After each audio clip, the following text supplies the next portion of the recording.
ஒரு ஆலயத்துல தினமும் எத்தனையோ பேருக்கு அன்னதானம் நடக்கிறது, எத்தனையோ பேருக்கு அங்க கவலைகளும் கண்ணீரும் தீருகிறது. அங்க செல்லும் பொழுது அந்த எண்ண அலைகள் நமக்குள்ளேயும் அதே ஒரு தன்னம்பிக்கையை தரும். எதை ஒன்றை காண்கிறோமோ, எதை ஒன்றை பேசுகிறோமோ, அது கட்டாயம் நம் வாழ்க்கையிலே நடந்தே தீரும். நம்ம எலான் மஸ்க் ஜாதகம் பார்த்தீங்கன்னு வச்சுக்கோங்களேன், செவ்வாயும் ராகுவும் சேர்ந்து இருக்கும். நம்ம எடுத்த உடனே என்ன சொல்வோம், இது இப்போ தோஷ ஜாதகம். தினமும் 10 நிமிஷம் பணமே என்கிட்ட இருக்க, எனக்கு ரொம்ப மகிழ்ச்சி, இன்னும் நிறைய பணம் சேரு, எனக்கு வாழ்க்கைக்கு உதவுற, உனக்கு நன்றி. நம்ம ஆட்கள் உடனே என்ன சொல்றான், கர்மாவா, நீ காசிக்கு ஓடி போயிட்டு வா அப்படின்றான். எல்லாருக்கும் காசிக்கு போயிட்டு வரவருக்கு பணம் இருந்தா அவன் எதுக்கு கர்மான ஜோசியரை பார்க்க வர போறான்? பக்தி கஃபே நேயர்களுக்கு வணக்கம். ஒரு மனிதனுக்கு வாழ்க்கையில் நடக்கக்கூடிய பிரச்சனைகளுக்கு வழிபாடு எந்த அளவுக்கு அவசியம், யார் யார் என்னென்ன பிரச்சனைகளுக்கு என்ன மாதிரியான வழிபாடுகளை மேற்கொள்ளலாம் அப்படின்னு தெரிஞ்சுக்கிறதுக்காக ஜோதிடர் பவானி ஆனந்த் அவர்களை இன்னைக்கு நிகழ்ச்சிக்கு இன்வைட் பண்ணியிருக்கோம். வணக்கம் சார். வணக்கம். பொதுவாக நிறைய வீடியோஸ்களில் நீங்கள் ஒரு கிளி பொம்மையோடு தான் வருவீங்க. இன்றைக்கி கிளி பொம்மை இல்லாமல் வந்துருக்கீங்க. அந்த கிளி பொம்மைக்கு பின்னாடி இருக்கிற ரகசியம் என்ன அப்படிங்கிறது நிறைய வாட்டி தெரிஞ்சுக்கணும் அப்படின்னு ஆசை. இன்றைக்கி அந்த கிளி பொம்மை மிஸ்ஸிங் ஆனதுக்கு உண்டான காரணம் என்ன அப்படிங்கிறத தெரிஞ்சுக்கணும். அந்த கிளி பொம்மை என்பது ஸ்ரீ சுகபிரம்ம மகரிஷி என்று சொல்லுவார்கள்.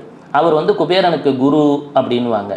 நான் அவருடைய மந்திரங்களை அதிகம் உபாசனை செய்வேன். எனினும் வெளிநாடுகளுக்கெல்லாம் எடுத்துகிட்டு போகும்போது ஒரு விக்கிரகம் மாதிரி எடுத்துகிட்டு போகுது சிரமம் இல்லையா? அதனால் என்ன பண்ணுவேன், சாஃப்டாயாக வாங்கி வச்சுட்டு அங்கங்கே ஃபாரின் ட்ராவல் பண்ணாலும் எடுத்துகிட்டு போயிடுவேன். என்ன ரீசன்னால அது கூடவே இருக்குது சார்? ஆர்கிடைப்பியல் அப்படின்னு சொல்லுவாங்க. தி சீக்ரெட் ரோண்டா பயர்ன் அப்படின்னு ஒரு புக்கு படிச்சிருப்பீங்க.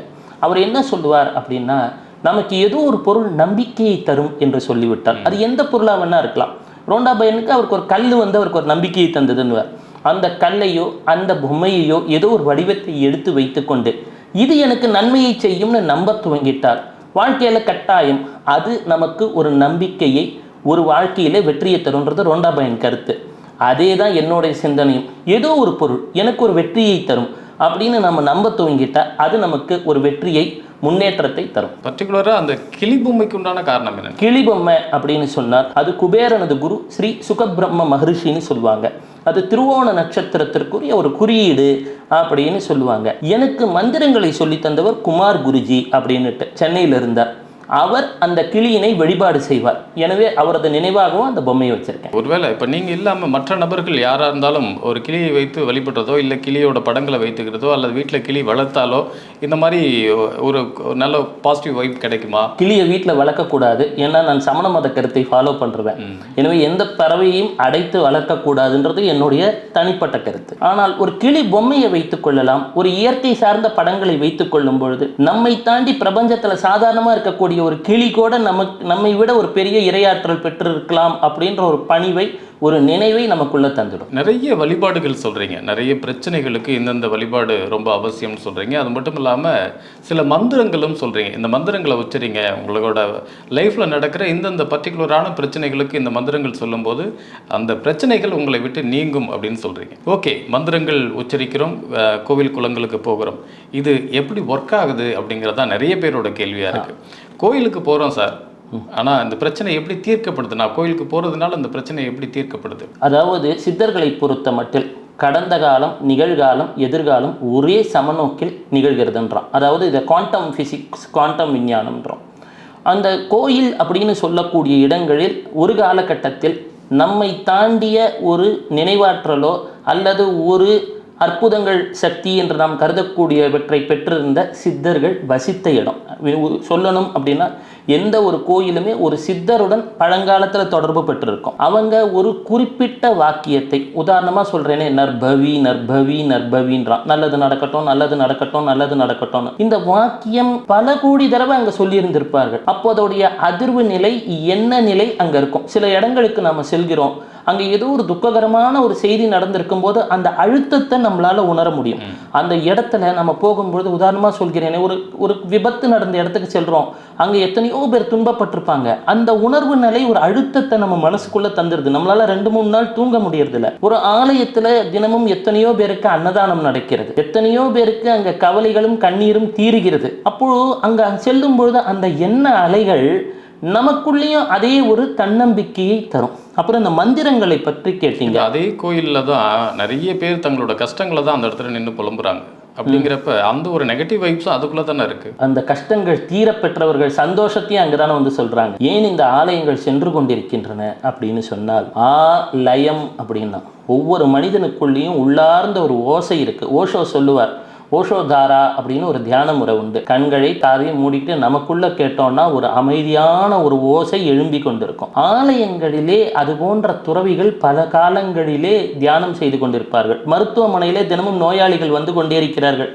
மருத்துவமனைக்கு நம்ம போகாமல் இருக்கோமா? ஏன்னா அங்கே மருத்துவர் இருக்கிறார். ஆலயங்கள்லையும் அதே தான். மனிதனுக்கு மரணம் அப்படின்றது 3 நிலைகளில் சொல்லலாம். ஒன்று, இந்த உடல் இது செயல்பாட்டை நிறுத்தி விடுவது. மற்றொன்று, இந்த உடலை புதைத்து விடுவது அல்லது காட்சியிலிருந்து மறைந்திடுது. மூன்றாவது, அவர்களது எண்ணங்கள் நிலவிக் கொண்டிருக்கும் வரை அவர்கள் அங்கே இருந்து கொண்டிருக்கிறார்கள். மருத்துவமனையிலே அங்கே பலரும் தினம் அழுகையுடன் தான் செல்கிறார்கள். எனினும் அதற்கு ஒரு தீர்வு கிடைக்கிறது. காரணம், அங்கே ஒரு மருத்துவர் இருக்கிறார், அங்கே ஒரு கருவி இருக்கிறது. ஆலயங்களை பொறுத்த மட்டில் அங்கே சித்தர்கள் இருக்கிறார்கள்.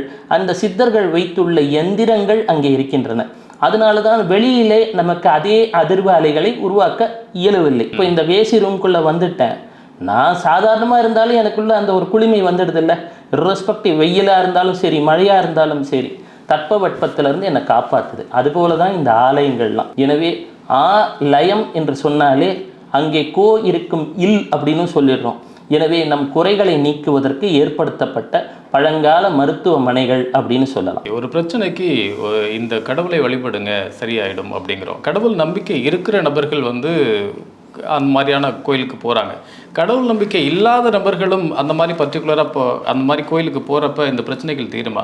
எதனால் கேட்குறேன் அப்படின்னா, பொதுவாக ஏதாவது ஒரு கடவுளை வணங்குங்க உங்களோட இந்த பிரச்சனை தீர்ந்துடும் அப்படின்னா பரவாயில்ல. நம்ம சொல்லப்படுறது உங்களுக்கு ஒரு கடன் பிரச்சனையா, அப்போ இந்த கோவிலுக்கு போங்க அப்படின்னு பர்டிகுலராக ஒரு கோயிலையோ ஒரு கடவுளையோ நம்ம சொல்கிறோம். அப்போது அங்கே ஏதோ ஒரு வித்தியாசம் இருக்கு இல்லையா? அதுக்காக கேட்குறேன். எதுக்கு வெவ்வேறு கடவுள்களை வெவ்வேறு பிரச்சனைகளுக்கு சொல்கிறோம்? எப்போவுமே நம்ம சொல்லும் பொழுது உதாரணமாக ஸ்வர்ண ஆகர்ஷண பைரவர் அப்படின்னு ஒரு வடிவத்தை சொல்லுவாங்க. ரொம்ப கடன் பிரச்சனை இருந்ததுன்னா பைரவரை தியானம் செய்யுங்கள், பைரவ மந்திரத்தை சொல்லுங்கள், பைரவர் இருக்கக்கூடிய ஆலயத்துக்கு செல்லுங்கள். அந்த பைரவர் ஆலயத்துக்கு போனால் சராசரியை விட அதிகமாக நகைகள் அணிந்து கொண்டிருப்பார். சராசரியை விட அதிக ஆடம்பரம் இருக்கும். ஸ்வர்ணாகர்ஷண பைரவ பூஜையில் நம்ம இயல்பை விட அதிகமான ஒரு ஆடம்பரம், ஒரு நகைகள் எல்லாம் இருக்கும். ஒரு கஷ்டத்தில் இருக்கிறவன் அதை போய் பார்த்தான்னா அவன் மனதில் அந்த ஒரு பொருள், இது விஞ்ஞான ரீதியாகவே சொல்லக்கூடியது, நாம் எந்த ஒரு பொருளை நாம் தினமும் பார்க்கிறோமோ நினைக்கிறோமோ அது நம்ம வாழ்க்கையில் வந்தே தீரும். இது என்ன சொல்லுவாங்க, கடவுள் மறுப்பாளர்கள் கூட ஏற்றுக்கொள்ளக்கூடிய ஒரு கருத்து. நீங்கள் தினமும் 10 நாள் எம்எல்ஏ ஹாஸ்டலுக்குள்ளே அப்படி போயிட்டு வாங்களேன், 11வது நாள் அட்லீஸ்ட் ஒரு எம்எல்ஏ நட்பு கிடைக்கலன்னா கவுன்சிலர் நட்பான கிடைக்கும். ஜுராசிக் பார்க் எடுத்தார் தெரியுங்களேங்க, டைரக்டர் ஸ்டீஃபன் ஸ்பீல்பர்க். அவர் என்ன பண்ணியிருப்பார் அப்படின்னா, அவருக்கு பெரிய கடவுள் நம்பிக்கை எல்லாம் கிடையாது. தினமும் ஒரு சூட்கேஸை எடுத்துப்பாராம், ஒரு நல்ல கோட்டு சூட்டு போட்டுக்குவாராம், போட்டுக்கிட்டு தினமும் ஸ்டூடியோக்குள்ளே போயிட்டு வந்துட்டு இருப்பார். ஸ்டீஃபன் ஸ்பீல்பர்க் பிற்காலத்தில் ஜுராசிக் பார்க் இன்றைக்குமே அது ஒரு பெரிய திரைக்காவியம்னே சொல்லலாம். அதுபோல தான் இந்த கோயிலில் பரிகாரம், கல்யாணமே ஆகலை அப்படின்னு சொன்னால் என்ன பண்ணுவாங்க, கல்யாண வெங்கடேஸ்வரர் கோயிலுக்கு போங்கன்னுவாங்க. அங்கே தினமும் கல்யாணம் நடக்கக்கூடிய காட்சி நடந்து கொண்டே இருக்கும். அது நடக்கும்பொழுது ஒரு மனிதனுக்கு முதல்ல ஒரு பொருள் மேலே ஆசை வரணும். இன்றைக்கி என்னன்னா 2 விஷயந்தான் வாழ்க்கையில். ராகுன்னு சொன்னால் ஆசை, கேத்துன்னு சொன்னால் பற்றற்ற தன்மை. 90s கிட்ஸுக்கெல்லாம் பற்றற்ற தன்மை வந்தாச்சு. 2K கிட்ஸ் எல்லாம் ஆசையோடு சுற்றிட்டு இருக்கு. ரெண்டையும் சமநிலைப்படுத்தணும். புரியுதுங்களா? இப்போது 2K கிட்ஸ் படிக்கலைன்னா என்ன சொல்கிறாங்க, உடனே பிள்ளையார் கோயிலுக்கு போன்றான். பிள்ளையார் எப்படி இருப்பார்? கையிலே ஒரு புத்தகத்தோட சீரியஸாக இருப்பார். அவர் பாட்டுக்கு மரத்தடியில் இருப்பார். மாணவனுக்கு என்ன தேவை? படிக்கக்கூடிய ஒரு குணம் தேவை. அங்கே 4 தடவை 5 தடவை போயிட்டு வந்தாலும் இவனுக்கும் இப்படி தான் வாழணும் போல இருக்குன்னு கொஞ்சம் வாழ்க்கை ட்ராக் மாற ஆரம்பிக்கும். இதை கேத்து அப்படின்வோம். இதே 90s கிட்ஸ் கல்யாணமே நடக்கல, இனிமேல் எனக்கு கல்யாணமே வேண்டாம், காசி ராமேஸ்வரன் போகிறேன்னுவான். இவனை தினமும் வெங்கடேஸ்வர பெருமாளை போய் சென்று பார்த்துட்டு வானா, அங்கே திருப்பதி பெருமாள் தினமும் திருமணம் செய்து கொள்ளும் அந்த காட்சியை மீண்டும் மீண்டும் அரங்கேறும்.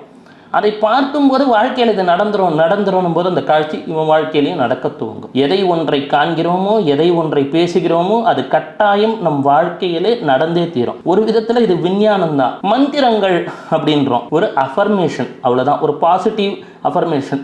தன ஆகர்ஷய ஸ்வாஹான்னா பணம் வரட்டும், எஸ் சோ பி இட் அப்படின்வோம். இது என்னென்னா ஆமீன் அப்படின்னா அப்படியே நடக்கட்டும்னு அர்த்தம்.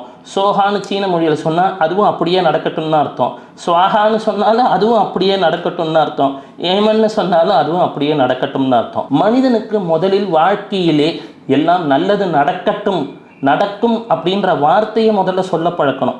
இன்றைய கலிகாலத்தில் என்ன ஆச்சு அப்படின்னா, எவனை கேட்டாலும் எதற்கெடுத்தாலும் புலம்பல். எல்லாருக்கும் இஎம்ஐ பிரச்சனை இருக்கும், எல்லார் வீட்டிலையும் சண்டை இருக்கும். இத்தனை பரிகாரம் சொல்கிற ஜோசியருக்கு இஎம்ஐ பிரச்சனை இருக்காதா? வீட்டில் சண்டை இருக்காதா? அவர் வீட்டிலும் இருக்கும். எனினும் மருத்துவருக்கும் ஜலதோஷம் இருக்கும், அதுக்குன்னு மருத்துவர் தர மருந்து தப்பாக இருக்காது. பர்டிகுலராக இந்த கோயிலுக்கு போங்க, இந்த இடத்துல இந்த மாதிரியான ஒரு விஷயங்கள் இருக்குது, அதை பார்க்க உங்களுக்கு ஆசைகள் வரும், அதனால் மனம் மாறும், அந்த பிரச்சனைகள்லேருந்து மீளலாம் அப்படின்னு. கடன் பிரச்சனைகளுக்கு இருக்கிறவங்க இந்த கோயிலுக்கு போங்க, உங்களோட கடன் பிரச்சனைகள் தீரும் அப்படின்னு சொல்கிறீங்க. அந்த கோவிலுக்கு போகிறதுனால கடன் பிரச்சனை எப்படி தீர்க்கப்படுது? ஜோதிட ரீதியாக கடன் என்று சொன்னால் 6ஆம் இடம், ருணு ரோகம் சத்ரு என்று சொன்னால் 6ஆம் இடம். இன்று பலருக்கும் ஒரு மிகப்பெரிய ஒரு ஜாயிண்ட் ஃபேமிலி சிஸ்டம் கிடையாது, கூட்டு குடும்ப அமைப்பு கிடையாது. ஒரு காலத்தில் கடன் அப்படின்னு ஒரு சூழ்நிலை தமிழ்நாட்டிலேயோ இந்தியாவிலேயோ உண்டாகாத காரணம், கூட்டு குடும்பம் இருக்கும், ஒருத்தன் நொடிஞ்சு போயிட்டா அடுத்தவன் காப்பாற்றுவான். இன்று அதிகம் தற்கொலைகள் எங்கே நடக்கின்றன? நமது அண்டை மாநிலமான கேரளாவில் நடக்கிறது. கரெக்டாக படித்த மாநிலங்களில் தான் அதிக தற்கொலை நடக்கிறது. காரணம் என்ன அப்படின்னு சொன்னால், மக்கள் கிட்ட தன்னம்பிக்கை மிக மிக குறைந்து விட்டது. வருமானம் சம்பாதிக்கிற வழி அதிகமாயிடுச்சு. பொய் சொல்லாமல் சொல்கிறேன், முன்னாடி வருமானம் சம்பாதிக்க வழி கிடையாது, இப்போது நல்ல வருமானம் சம்பாதிக்க வழி இருக்கிறது. நமக்கு ஒரு 30 வருடம் முன்னால் உலகத்தில் என்னால் இங்கேருந்து அமெரிக்கா வரைக்கும் தொடர்பு கொள்ள முடியுமானா முடியாது. இன்றைக்கி செல்ஃபோனில் ஒரு செகண்டில் என்னால் யூஎஸோட கனெக்ட் பண்ண முடியும், என்னால் ஒரு வருமானத்தை பெருக்க முடியும். எல்லாத்துக்கும் வாய்ப்பு இருக்குது. மக்களிடம் தன்னம்பிக்கை குறைந்து விட்டது. முக்கால்வாசி இந்த கடன் அடையிறதுக்கு பிரச்சனை தீரணும்னு சொல்கிற கோயில்லாம் அங்கே கடவுளே கஷ்டப்பட்டிருப்பார், கடைசியில் வாழ்க்கையில் கடன் வாங்கி முன்னேறினார். திருப்பதி பெருமாளுக்கு போனீங்கன்னா உன் கடன் பிரச்சனை தீருன்னுவான். திருப்பதி பெருமாளே கடன் வாங்கியிருக்கிறார், அந்த கடனை சமாளிக்க வழி என்னன்னு யோசித்திருக்கிறார், பிறகு அதுலேருந்து இன்னும் மீண்டு கொண்டிருக்கிறார். முழுமையாக மீண்டதாக அவருக்கே வரலாறு கிடையாது. நம் ஆட்கள் அங்கே சென்று வரும்போது ஒரு தன்னம்பிக்கை கட்டாயமாக ஏற்படும். ஆலயங்கள் தேவையா, வழிபாடு தேவையா என்றால் இந்த நவீன காலகட்டத்தில் தான் தேவை. என்ன காரணம்னா, ஒரு காலத்தில் அம்மா அப்பா சகோதரர்கள் ஒரு ஸ்ட்ரெஸ்ஸை கொடுக்கறதுக்கு இது ஒரு மனோதத்துவ ரீதியாக இவர்கள் எல்லாம் ஒரு ஆறுதலை தந்து கொண்டிருந்தார்கள். ஒரு விதத்தில் நம்ம அரசாங்கத்தை பாராட்டணும். என்னென்னா, தற்கொலை முயற்சியெல்லாம் இருக்கிறவங்க ஃபோன் பண்ணால் ஒரு ஆறுதல் சொல்கிறதுக்கெல்லாம் ஒரு உதவி மையங்கள்லாம் ஆரம்பிச்சிட்டாங்க. எனினும் ஒரு சாதாரண மக்கள் இருக்காங்க இல்லையா, அவங்களுக்கு உடனே உனக்கு ஒரு தன்னம்பிக்கை. இன்றைக்கி நான் எப்படி சொல்வேனே, ஒரு சிறிய தொகைக்கு கூட மக்கள் உடனே என்ன சொல்கிறாங்க, அண்ணா என்னால் கடனை கட்ட முடியலைங்கண்ணா, நான் தற்கொலை பண்ணிக்கிட்டுமான்னு. தற்கொலை எல்லாம் பண்ணிக்காத, ஒரு 4 மாதம் 5 மாதம் பக்கத்தில் இருக்கக்கூடிய கோயிலுக்கு போயிட்டு வா, அங்கே முதல்ல அன்னதானத்தை வாங்கி சாப்பிடு. இது சொல்லப்போனால் அந்த காலத்தில் உணவுக்கு கூட ஒரு கஷ்டப்படாமல் இருக்கிறதுக்காக நான் எப்படி சொல்லுவேன், ஒவ்வொரு ஆலயத்திலும் அன்னதானம் நடக்கிறது. ஒவ்வொரு ஆலயத்திலும் இப்போல்லாம் பொருள் வசதி இல்லைனாலும் மரியாதையோடு நடத்துகிறாங்க. நான் அதெல்லாம் நான் சொல்லணும் நிஜமாலுமே. அப்பொழுது சென்று வரும்போது என்னாகும், ஒரு தன்னம்பிக்கை வரும் இவங்களுக்கு.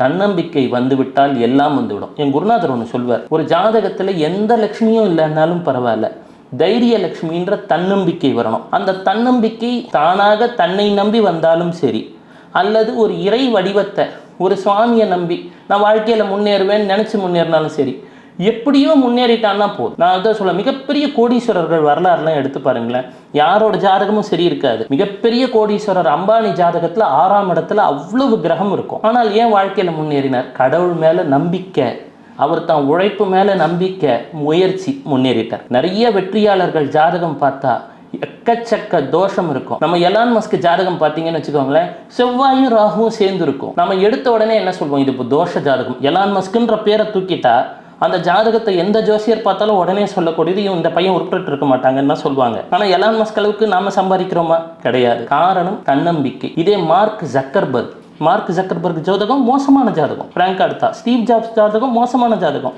ஆனால் அவர்களுக்கு நம்பிக்கை. ஆஞ்சநேயர் மேலே தீவிர பக்தவன்.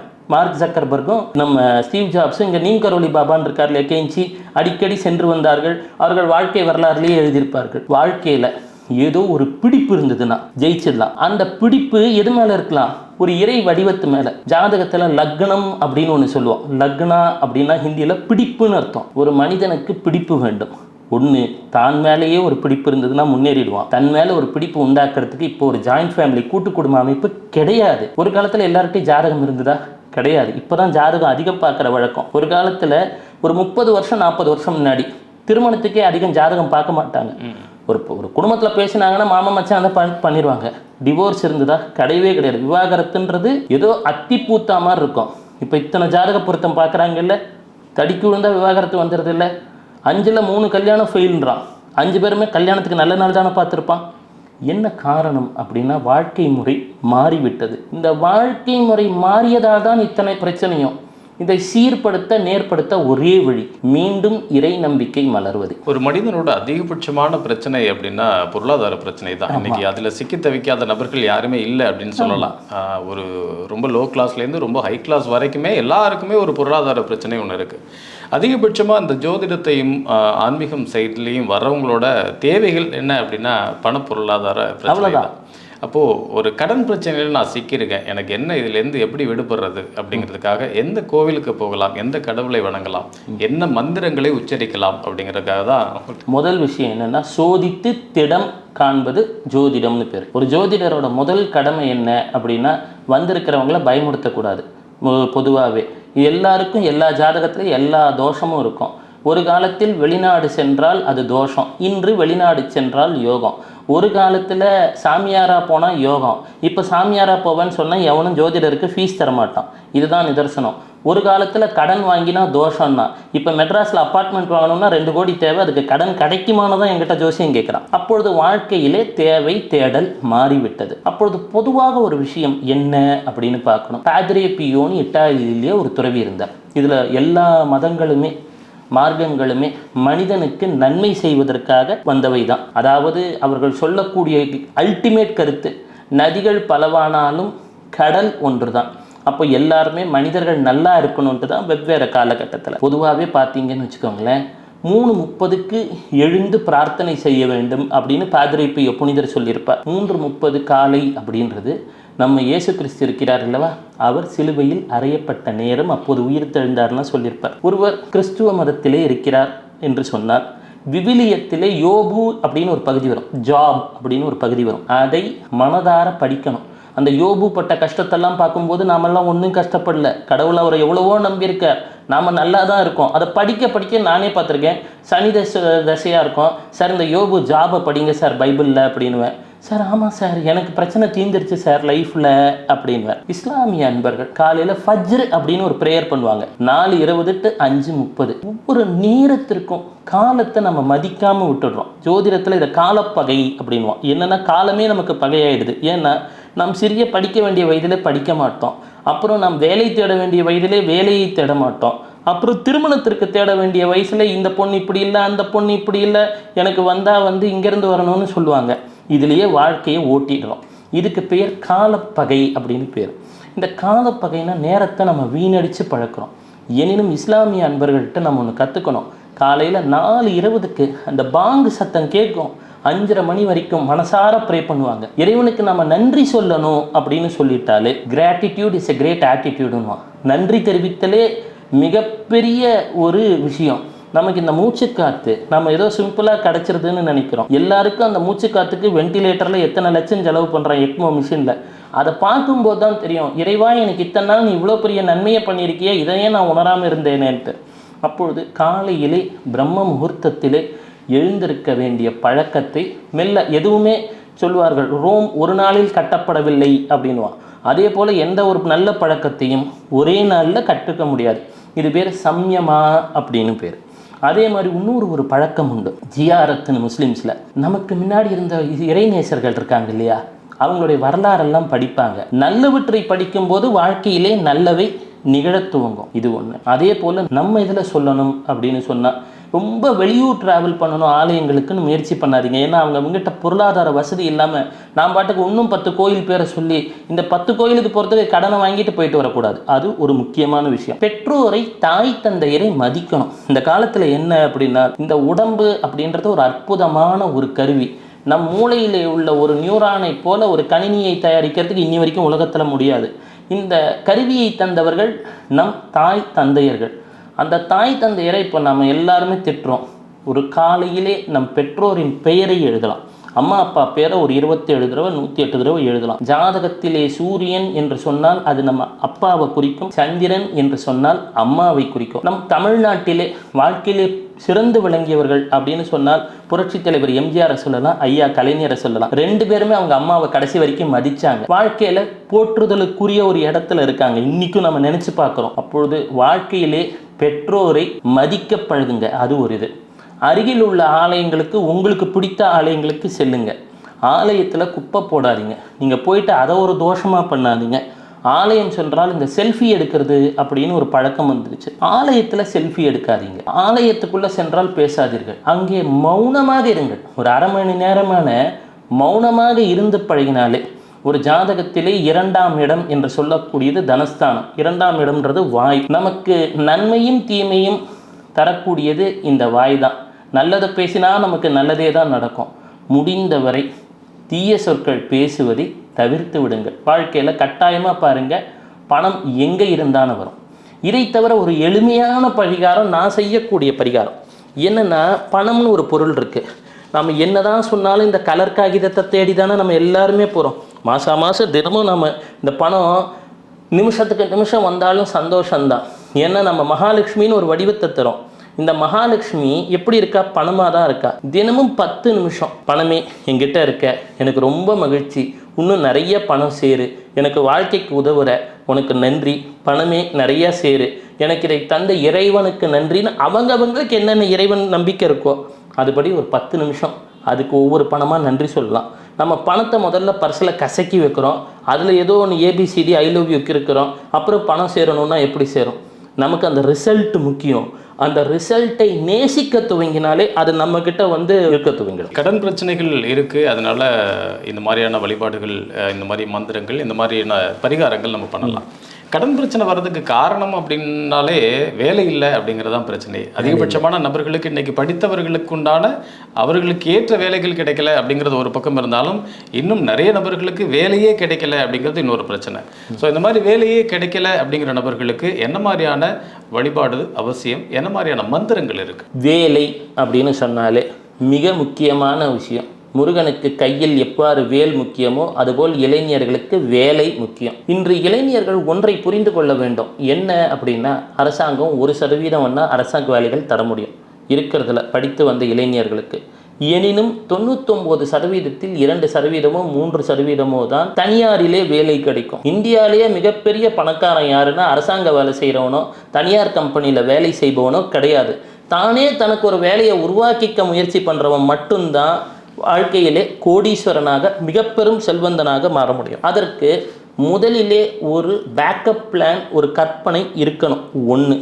2, இது ஆன்மீக ரீதியாக சொல்ல வேண்டும் என்றால், அதிகாலை 4:30 மணிக்கு எழுந்து ஒரு பாசிட்டிவாக திங்க் பண்ண துவங்கணும். நான் என்ன சொல்வேன், சூரியனை வணங்கினால், சூரிய நமஸ்காரம் செய்தால் வேலை கிடைக்கும் என்று என் குருநாதர் சொல்வார். ஆதித்ய ஹிருதயம் அப்படின்னு ஒரு ஸ்தோத்திரம் இருக்கிறது, செல்ஃபோனில் ப்ளே பண்ணி விட்டுடலாம். தமிழில் சொன்னால் வேயுரு தோழிபங்கன் விடமுண்ட கண்டன்னு கோளறு திருப்பதிகம்னு ஒன்று இருக்குது, 8ஆம் நூற்றாண்டு. அதையும் செல்ஃபோனிலே ப்ளே செய்து விடலாம். முக்கியமான ஒரு விஷயம், சூரியன் என்று சொன்னால் அடிப்படையிலே சிறு உடற்பயிற்சிகள் செய்தால் ஜாதகத்தில் உள்ள செவ்வாய் பலப்படும். சிறு இதுக்குன்னு ரொம்ப பெரிய இதெல்லாம் தேவையில்லை. ஸ்கூல் எக்ஸசைஸ் சொல்லித்தரான் இல்லையா? இன்றைக்கி நிறைய ஃபிட்னஸ் பற்றி பசங்க கவலைப்படுறதே கிடையாது. ஒரு 23-24 வயசு ஆச்சுன்னா இந்த ஃபிட்னஸ் அப்படின்றத விட்டுடுறாங்க. அதுவும் உங்களுக்கு ஒரு ஃபோக்கஸை தரும். ஜாதகத்திலே செவ்வாயை பலப்படுத்திவிடும். ஆலயம் செல்வது அப்படின்னு சொன்னால், நான் சொல்கிற மாதிரி தான், கூட்டமாக இருக்கிற அன்றைக்கி பிரதோஷத்தன்னைக்கோ இன்னொரு நாளோ போய் அங்கே இன்னும் கூட்டத்தை ஏற்படுத்தாதீங்க. என்னைக்கு கூட்டம் இல்லையோ, திங்கட்கிழமையோ அல்லது வியாழக்கிழமையோ ஆலயத்திற்கு சென்று அங்கே கூட்டத்தில் நெரிசலை ஏற்படுத்தாமல் ஒரு அமைதியாக உங்களுக்கு பிடித்த இடத்திலே உட்கார்ந்து விட்டு வாருங்கள். வெளியூருக்கு சென்றுதான் வழிபட வேண்டும் என்று பெற்றோரிடம் அவர்களிடம் இன்னும் சுமையை அதிகப்படுத்தாதீங்க. என்னை பொறுத்த மட்டும் தினமும் காலை எழுந்தால் விநாயகர் கவல் இல்லது இந்த கோளறு திருப்பதிகம் போன்ற தமிழ் திருப்பதிகங்கள் பல உள்ளன. வாசி தீரவே காசி நல்குவீர்லாம் ஒரு பாட்டு உண்டு, அதெல்லாம் ப்ளே பண்ணுங்க. தன்னால் ஒரு 48 நாளில் ஒரு நலம் நடக்கும். மற்றொன்று, ஒரு காகிதத்தை எடுத்துக்கொள்ளுங்கள். உங்கள் பெயர் என்னவோ இதை எழுதி கொள்ளுங்கள். வேலை கிடைத்தது, நல்ல வேலையில் இருக்கிறேன், இறைவனுக்கு நன்றி, தினமும் எழுதிட்டு வாங்க பாசிட்டிவ் அஃபர்மேஷன். தன்னால் நடக்க ஆரம்பிக்கும். எனக்கு கிடைக்க வேண்டும்னு எழுதக்கூடாது, கிடைக்குமான்னு எழுதாதீங்க. கிடைத்தது, நல்லா இருக்கேன், நல்ல காசு பணத்தோடு இருக்கேன் அப்படின்னு எழுதுங்க. மற்றொன்று, தினமும் இரவு கையில் எவ்வளோ காசு இருக்கோ அதை எழுதி பழகுங்க. அதை எழுத தான் உங்கள் இலக்கை நீங்கள் தீர்மானிப்பீர்கள். மற்றொன்று, ஒரு ஊரில் ஒரு பெரிய ஹோட்டலோ ரெஸ்டாரண்ட்டோ இருக்குது. அங்கே சென்றீர்கள் என்றால் இங்கெல்லாம் நான் தங்குவேனா அப்படின்னு யோசிக்கவே கூடாது. அங்கே கேளுங்க, இங்கே என்ன சார்ஜ். அவன் சொல்லுவான் 10,000 20,000. சரி, அடுத்த தடவை வந்து இங்கே தங்குறேன். மனசில் முதல்ல கற்பனையை வளர்த்துக்கணும். நம்ம தாஜ் கோரமண்டல் மாதிரி ஒரு பெரிய ரெஸ்டாரண்ட்டை பார்த்தா சரி இங்கேயும் நம்ம வந்து தங்கணும், நல்லா சாப்பிடணும், நாம் இங்கே ஒரு நாள் தங்கிட்டு போகணும்னு பாசிட்டிவாக ஒரு கற்பனை பண்ண ஆரம்பித்தா வாழ்க்கையிலே அதுக்கான வசதி வாய்ப்புகளை இறைவன் கட்டாயம் தருவான். ஆனால் முதலிலே கற்பனை செய்ய வேண்டியது நாம் தான். ஏன்னா இறைவன் ஒவ்வொரு வினாடியும் நம் மனதிலே நம்ம நினைக்கக்கூடிய சொற்களை கேட்டுக்கொண்டிருக்கிறான். தனியாக அங்கே ஆலயத்துக்கு போனால் மட்டும்தான் கிடையாது. ஒவ்வொரு மருத்துவமனையிலும் சிறைச்சாலையிலும் ஆலயங்களை விட அதிகமான மௌன பிரார்த்தனைகள் நடக்கிறது. அதுவும் நம் இறைவனுக்கு தெரியும். நீங்கள் இப்போ இதை பார்த்துட்டு இருக்கிறவங்களும் ஏதோ ஒரு பிரார்த்தனை பண்ணிட்டு இருப்பீங்க, அதுவும் அந்த இறைவனுக்கு தெரியும். ஆனால் நல்லது நடக்கும்னு நம்பிட்டீங்கன்னா அவன் நடத்தி கொடுத்துருவான். ஓகே, வேலை கிடைச்சிருச்சு. இப்போது வேலையினால் வர வருமானத்தை வச்சு நான் ஒரு தொழில் பண்ண ஆரம்பிச்சிட்டேன். இந்த தொழில் எனக்கு வளர்ச்சி அடையலை அப்படிங்கிற நபர்கள் இன்றைக்கி நிறைய பார்க்குறோம். கஷ்டப்பட்டேன், சிரமப்பட்டேன், அதுக்குண்டான முயற்சிகள் எல்லாமே எடுத்தேன். நான் ஒரு பிஸ்னஸ் இன்றைக்கி ஸ்டார்ட் பண்ணிட்டேன். ஆனால் இந்த பிஸ்னஸ் வளர்ச்சி அடையவே மாட்டேங்குது. என்னோடய எஃபர்ட்ஸ் நான் போட்டுக்கிட்டு தான் இருக்கேன், அதை தாண்டி நடக்கலை. ஜோதிடத்தில் இதற்கு ஏதாவது பரிகாரங்கள் என்ன? முதலிலே ஜோதிடத்தில் என்ன சொல்கிறாங்க, ஒரு வசீகரம் தேவை. கரெக்டாக உங்களுக்கு ஒரு பெரிய நடிப்பு துறையில் மிகப்பெரிய நடிகரும் சரி, கிராமத்தில் இருக்கக்கூடிய நடிகரும் சரி, அதே நடிப்புத்திறன் இருவர்கிட்டையும் இருக்குது. ஒருவருக்கு ஒரு வசீகரத்தன்மையினால் பல ஆயிரம் கோடி சேர்த்து விடுகிறது, மற்றொருவர் இன்னும் சிரமப்படுறார். அப்போ அந்த வசீகரத்தன்மை வர என்ன செய்ய வேண்டும்? எத்தனை பேர் நவீன காலத்திலே உடை உடுத்துவதிலே கவனம் செலுத்துகிறார்கள்? பரிகாரம்னா கோயிலுக்கு போகிறது மட்டும்தான் பரிகாரம் அப்படின்னு நினைக்கிறாங்க. சுக்ரன் அப்படின்னு சொன்னால் நம்ம போட்டுக்கக்கூடிய ட்ரெஸ்ஸு, சுக்ரன் அப்படின்னு சொன்னால் நம்ம யூஸ் பண்ணக்கூடிய ஸ்ப்ரே, சுக்ரன் அப்படின்னு சொன்னால் நம்ம பண்ணக்கூடிய முகத்திற்கான அலங்காரம். பொய் சொல்லாமல் சொல்லணும்னா நீங்கள் நானுமே ஒன்றும் வந்து அந்த we have not shaved properly and all. அந்த ஃபேஸ் கட்டில் ஒரு க்ளோ. ஏன்னா இதுதான் இரண்டாம் இடம். நாம் என்ன சொல்கிறோம், புறத்தில் இருப்பது தான் அகத்தில் உள்ளது, ரைட்? இது என்ன பிரச்சனை அப்படின்னு சொன்னால், என் தலைதான் மேஷம், என் முகம்தான் ரிஷபம், என் கழுத்து தான் மிதுனம், என் கால் முட்டி தான் மகரம். சீனர்கள் டெய்லி என்ன பண்ணுறான், கால் முட்டிக்கு நல்ல எக்ஸசைஸ். மகரம்ன்றது என்ன, கர்மாவை குறிக்கக்கூடிய இடம். காலபுருஷ தத்துவத்தில் 10ஆம் இடம். ஓகேவா உங்களுக்கு? நம்ம ட்ரெட்மில்லாம் வாக் பண்ணுறோம், அவனுங்க ட்ரெட்மில்லில் வாக் பண்ணுறது இல்லை. நான் பார்த்துருக்கேன், தரையில் டெய்லி வாக்கிங் போகிறான். அந்த தரையில் வாக்கிங் போகும்போது நான் கேட்டேன், நீ என்ன பண்ணுற? இந்த பாடாங்கன்னா அங்கே வந்து மலேசியாவில் கார்டன். அவர்கள் சொல்கிறார்கள், நான் நடக்கும் பொழுது வாக்கிங் மெடிடேஷன், புத்திசத்தில் கற்றுக்க வேண்டியது. இது என் கால், இது என் கை, இது என் வயிறு, இது என் முகம்னு அந்த முழு விழிப்புணர்வோடு அவன் மெதுவாக நடக்கிறான். அப்போ என்ன ஆகுது, காலிலிருந்து தலைவரை இருக்கக்கூடிய அந்த 27 நட்சத்திரங்கள் 9 கிரகங்களும் ஆக்டிவேட்டடாக இருக்குது. கால் பிறக்கும் போது எதில் நடக்கிறோம், எடுத்த உடனே கால் தான் குழந்தை தவிழ்ந்து எடுக்குது, எடுத்த உடனே மூச்சு தான் வருது. மனிதன் இறக்கும்போது எதுக்கு, அதாவது கால் தான் ரிப்பேர் ஆகும், மூச்சு நின்றுது. அப்பொழுது இந்த கால் முட்டியை கவனிக்க வேண்டும். நிறுவனங்களில் படிக்கட்டுன்றோம், வாழ்க்கையில் எப்படி முன்னேறோம், படிப்படியாக முன்னேறோன்றோம், கஷ்டப்பட்டு முன்னேறோன்றோம். படிக்கட்டை எவனாலும் கவனிக்கிறோமா? என்றைக்கான ஒரு அலுவலகத்துக்கு போனோன்னா அந்த படிக்கட்டுக்கு ஒரு நன்றி சொல்கிறோமா? அதை சொன்னாலே ஜாதகத்தில் சனீஸ்வரர் தொல்லை செய்ய மாட்டார். ஆனால் சொல்வது எளிது, செய்வது கடினம். அடியேனும் சில சமயம் இதிலெல்லாம் தவறுவது உண்டு. இது எல்லாமே என்னால் ஏற்பட்டது. நான் வேலைக்கு போகலை, சரியான வேலையை தேர்ந்தெடுக்கலை, நான் தொழிலை சரியாக செய்யலை, நான் கடன் வாங்கினேன், இதனால் இந்த பிரச்சனைகள்லாம் வருது. இதுக்கு பரிகாரமோ வழிபாடுதல்களோ எனக்கு அவசியம். எனக்கு சம்மந்தமே இல்லாத ஒரு பிரச்சனை, கர்மா அப்படிங்கிற ஒரு விஷயம். எனக்கு இந்த மாதிரியான ஒரு கர்மா அமைஞ்சிருக்கு. இந்த கர்மாவிலேருந்து நான் எப்படி விடுபடுறது? என்ன கர்மா இருக்குன்னு எனக்கு தெரியல. இந்த மாதிரி ஒரு கர்மா இருக்கிறதா சொல்கிறாங்க. இந்த கர்மா என்னை விட்டு நீங்கணும் அப்படின்னா நான் என்ன வழிபாடுதல் பண்ணணும்? என்ன மந்திரங்கள் அதுக்காக இருக்குது? கர்மா என்பது எவ்வாறு செயல்படுகிறது? யாராலும் நம்மக்கிட்ட ஒரு சண்டைக்கு வந்தாங்கன்னா உன் மூச்சு காற்று கூட என் மேலே படக்கூடாது அப்படின்னு சொல்லுவோம். சமண மதத்தில் பார்த்தீங்கன்னா வாயில் ஒரு துணியை போட்டு பொத்தி இருப்பான். ஏதாவது என்னன்னா நம் கர்மா எவ்வாறு செயல்படுகிறது. 72,000 நாடி நரம்புகள் நம் உடம்பில் இருப்பதாக சித்தர்கள் சொல்கிறார்கள். 4,000 சொச்சம் வியாதிகளும் இதனால தான் ஏற்படுதுன்றான். ஆனால் இதற்கெல்லாம் அடிப்படை காரணம் என்று சொல்லுவது அவர்கள் ஒரு வார்த்தை கர்மா அப்படின்னு. நம்ம ஆட்கள் உடனே என்ன சொல்கிறான், கர்மாவா நீ காசிக்கு ஓடி போயிட்டு வா அப்படின்றான். எல்லாருக்கும் காசிக்கு போயிட்டு வரவருக்கு பணம் இருந்தால் அவன் எதுக்கு கர்மான ஜோசியரை பார்க்க வர போகிறான்?